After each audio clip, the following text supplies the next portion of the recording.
很多人家里养花，光是购买各种园艺工具就花了不少冤枉钱，结果买回家发现那堆看起来很专业的铁铲、耙子、水分计，不仅占地方，用起来还并不顺手，最后植物养死了，工具还在那里生锈。真正的养花高手其实根本不需要那些花里胡哨的所谓神器，反而是我们生活中最不起眼的两样东西，一根吃饭用的筷子，一把喝汤用的小勺子。只要你懂怎么用，这两样东西就能解决你90%的养护难题，甚至比你花几千块买的全套工具还要好用。我们要找这种最常见的，甚至是一次性的竹筷子，因为它没有任何油漆涂层，原本的木质纤维结构就像是无数个微小的吸管，对水分的敏感度极高，能够最真实的还原土壤内部的湿度环境。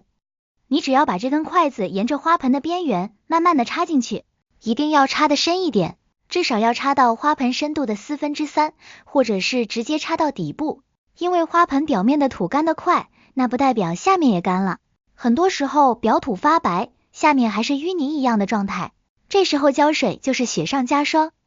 把筷子插进去之后，不要急着拔出来，就让它长期留在那里，或者是每次想浇水之前插进去，等个10分钟再拔出来看。当你把筷子拔出来的时候，上面的颜色和触感会告诉你一切真相。如果筷子上带出来的土是深褐色的，摸起来湿漉漉的，甚至筷子本身都吸饱了水变深了，那就说明盆土内部的水分非常充足，这时候绝对不能浇水，不管你看到叶子是不是有点甚至萎靡，只要土是湿的，叶子萎靡可能就是烂根的前兆，而不是缺水，这时候你再浇水就是送它归西。相反，如果拔出来的筷子是干爽的，颜色发白，上面带出来的土也是干粉状的，这就说明土里的水分已经消耗殆尽，这时候你再拿起水壶，一次性浇透，这就是最标准的见干见湿。这种方法比任何电子仪器都直观，而且它还能顺便告诉你土壤的透气情况。说到透气，这根筷子的第二个大作用就来了，那就是给盆土松土透气。不管是多么昂贵的营养土，在经过几个月的反复浇水之后，都会出现板结的现象，土壤颗粒之间的空隙变小，空气进不去，二氧化碳排不出来，根系就会在里面窒息。很多人的花养着养着，叶子就开始发黄掉落，其实不是缺肥，而是根憋坏了。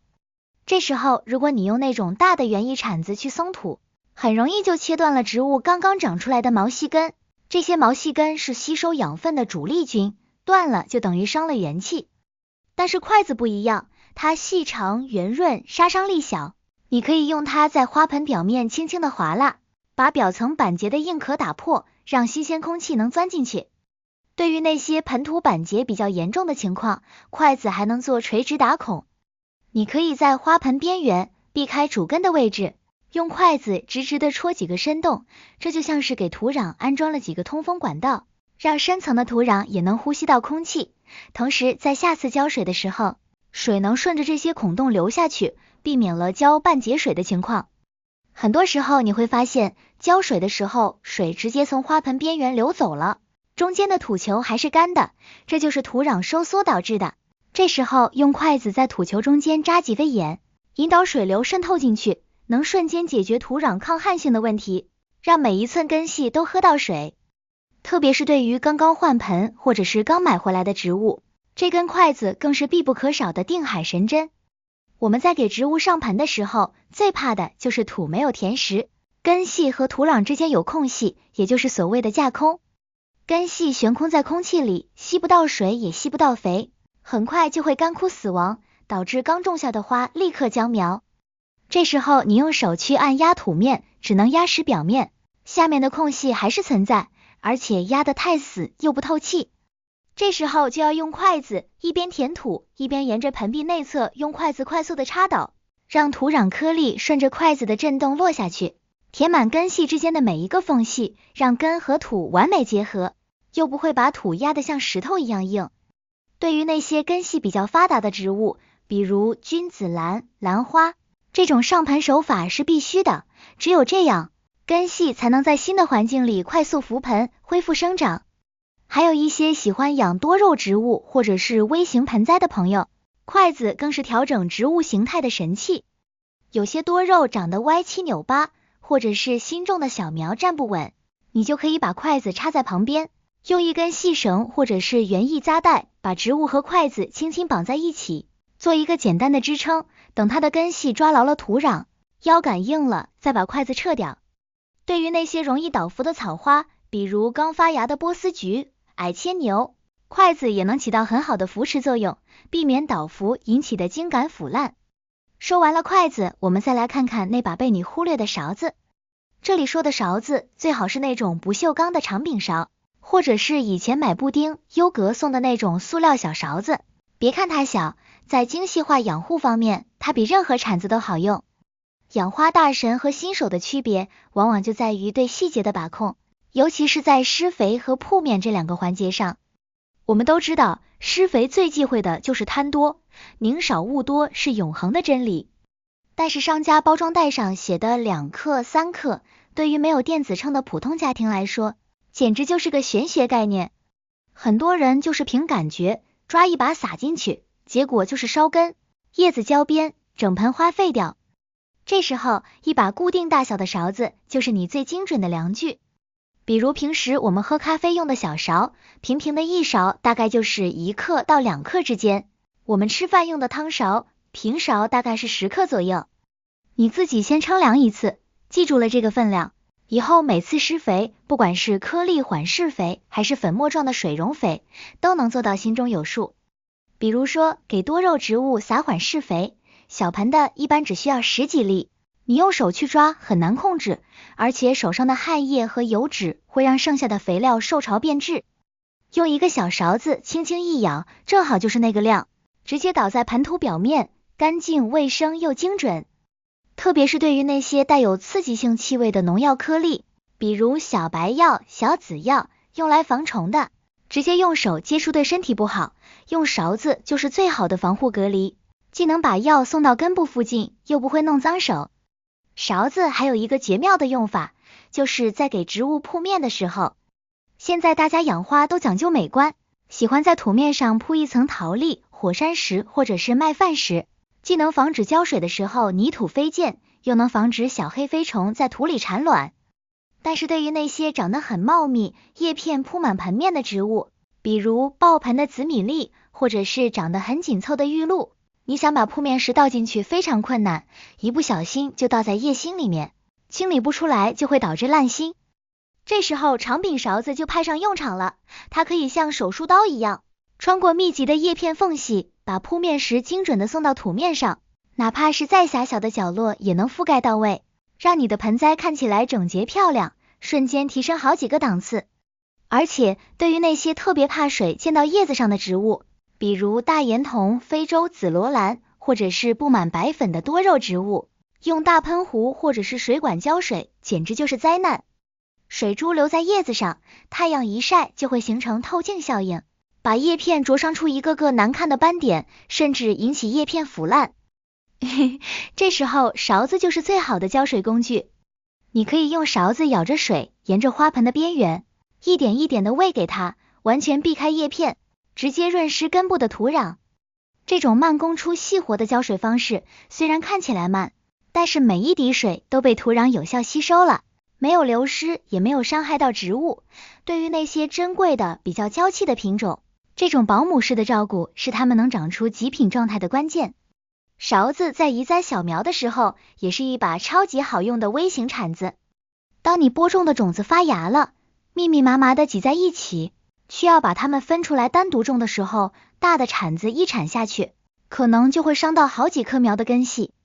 但是用一个小勺子，你可以非常精准的把这一棵小苗连带着它根部的那一小坨土球，完整的挖出来，就像是挖冰淇淋一样，丝毫不损伤根系。这种带土球的移栽，成活率几乎是100%，因为植物的根系根本没有感觉到环境的变化，移过去之后马上就能接着长，没有缓苗期。你把花盆拿起来看看底部，通常都会有排水孔，对不对？不管是塑料盆还是陶瓷盆，只要有底孔，你就用筷子比较粗的那一头顶住底孔露出土的部分，左手拿着盆，右手拿筷子，用力往上一顶。这个力是直接作用在底部的土坨上的，而且是自下而上的推力，非常均匀。你会听到啵的一声，整个土坨就会完整的松动，然后顺势就能把植物顶出来。这种方法对于那种连座状的多肉，或者是长满刺的仙人球特别管用，完全不需要你的手去接触植物的叶片或者刺，既保护了手，又保护了植物上面的白粉层不掉落。很多养多肉的大神换盆的时候动作那么潇洒，其实不是他们手劲大，而是他们懂得利用这个底孔和筷子的杠杆原理。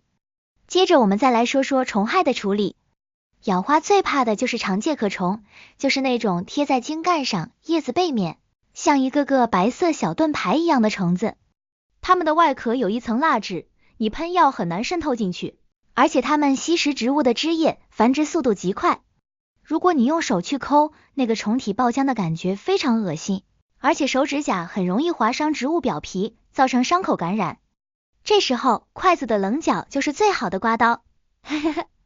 你可以用筷子比较扁平的一侧，顺着植物的茎干轻轻刮除介壳虫。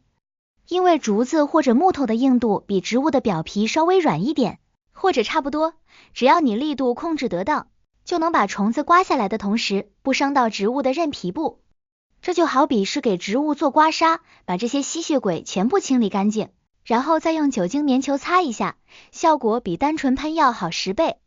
对于那些躲在叶心深处的虫子，或者是卷叶里面的蚜虫，筷子的尖头也能精准的把它们挑出来。这种物理除虫法对于家庭养花，特别是有小孩和宠物的家庭是最安全环保的。除了除虫，筷子还是我们给植物整形的好帮手。很多植物长着长着就歪了，或者是像光性导致的一边倒。如果你去买专门的园艺支架，一根就要好几块钱，而且尺寸还不一定合适。其实几根筷子加上一点透明胶带或者是细绳，就能搭出最稳固的支架。比如你的蟹爪兰长太长了，叶片耷拉下来，不通风容易烂，你就在花盆周围插3根筷子，形成一个三角形，然后用绳子把这3根筷子连起来，做一个简单的围栏，把蟹爪兰的枝条架在绳子上。这样既解决了通风问题，又让株形变得挺拔好看。对于那些刚长出来的藤蔓植物，比如球兰、绿萝，你想让它往墙上爬，但是它找不到抓手，你就可以把筷子插在土里，引导它的藤蔓缠绕上去，等它爬高了，再用胶带把筷子固定在墙面上，这就成了最隐形的牵引架。现在我们把目光转回到那个小勺子身上，它在播种繁殖方面的作用简直就是神迹。喜欢养花的人最后都会走向播种这条路，因为自己带大的苗最有成就感。但是像多肉植物、生石花或者是矮牵牛这类花卉的种子，细得像灰尘一样，呼吸稍微重一点都能吹跑。你如果直接用手撒，肯定是一坨一坨的，长出来也是挤作一团，最后互相争抢养分，全都长不大。这时候勺子就是最精密的播种机。你可以找一张白纸，把种子倒在纸上，然后用稍微沾点水的勺子尖轻轻捻起一粒种子，点在土面上。或者更简单的方法，用勺子舀起少量的细沙，把种子混在细沙里搅拌均匀，然后用勺子一勺一勺的均匀撒在土面上。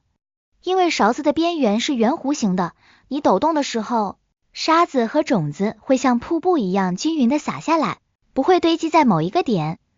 这样播出来的种子分布均匀，发芽率高，后期也不需要费劲去建苗。对于那些夜叉繁殖的朋友，勺子更是必须要用的工具。我们掰下来的多肉叶片生长点非常脆弱，如果直接插到土里，很容易擦伤生长点，导致不出芽。